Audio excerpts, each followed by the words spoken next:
위막성 대장염이란 병이 있습니다. 항생제는 참 좋은 약이지만 과도한 사용에 의해서 다른 병이 생길 수도 있는데 이 병이 여기에 해당합니다. 항생제의 합병증이죠.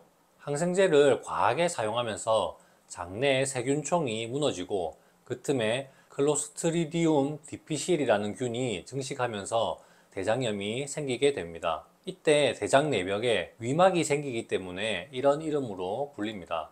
위막성 대장염의 증상은 복통과 수양성 설사, 발열, 혈변, 대변의 악취가 있습니다. 전형적인 감염성 장염의 특징입니다. 여기에 오심, 구토, 복부 팽만 등의 장염 증상이 생길 수 있습니다. 한약 처방 중에서도 피고름이 나올 정도의 장염을 치료하는 처방들이 있지만 현실적으로 이런 증상이 있는 분들이 한의원을 찾아오는 경우는 거의 없습니다. 위막성 대장염으로 한의원에 찾아온 분들은 이런 증상을 치료한 이후에 여전히 남아있는 증상을 치료하려는 분들이 많았습니다. 왜냐하면 이 병을 치료하는 약도 또 항생제를 사용해야 하기 때문입니다. 클로스트리디움 디피실균을 죽이기 위해서 반코마이신이라는 다른 항생제를 사용한다고 합니다. 이 항생제 때문인지 아니면 기존에 복용했던 항생제 때문인지 속이 쓰리다면서 점막이 자극에 예민하게 반응하는 병증 때문에 한의원을 찾아온 분들이 많더군요.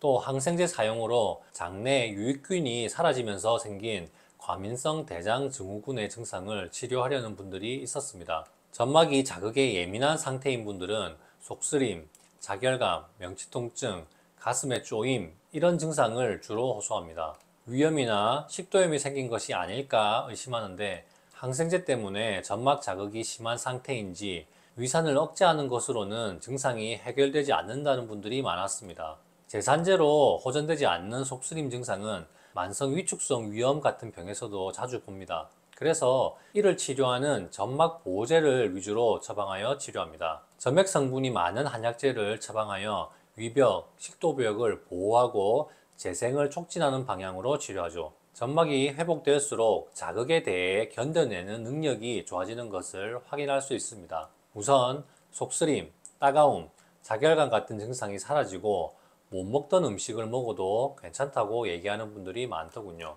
공복이나 새벽에 식사 후 2~3시간 정도 시간이 지나면 항상 속이 불편했는데 그런 증상이 사라졌다고 말씀하시는 분도 있었습니다.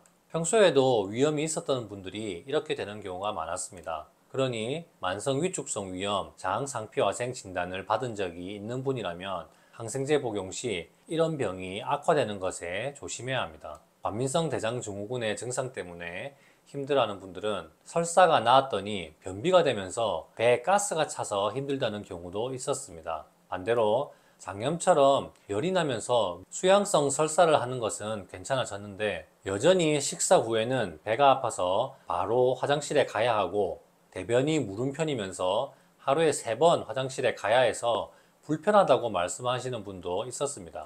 하루 3끼를 식사하니 3번 화장실에 가는 것이죠. 항생제 때문에 장내 세균총의 균형이 깨어지면서 장 기능이 제대로 작용하지 않아서 생긴 증상이라고 해석할 수 있습니다. 이런 분들은 발효 한약제를 다량 처방해서 장내 세균이 빨리 정상으로 회복되는 것을 목표로 치료합니다. 이와 함께 배를 진찰했을 때 굳어진 부위가 있다면 담적에 대한 치료도 같이 해야 합니다. 담적 때문에 과민성 대장 증후군이 생기는 경우가 많기 때문입니다. 유산균을 먹는 것도 도움이 됩니다. 대신 훨씬 더 고용량으로 복용해야 효과를 볼 수 있습니다. 항생제 때문에 장내 세균총이 완전히 무너진 상황이기 때문입니다. 어찌 보면 한의원에서 치료하는 것은 위막성 대장염의 후유증이라고 할 수 있겠네요. 위막성 대장염에 걸린 이후 후유증이 남아서 괴로운 분들은 제가 말씀드린 대로 치료를 해보십시오.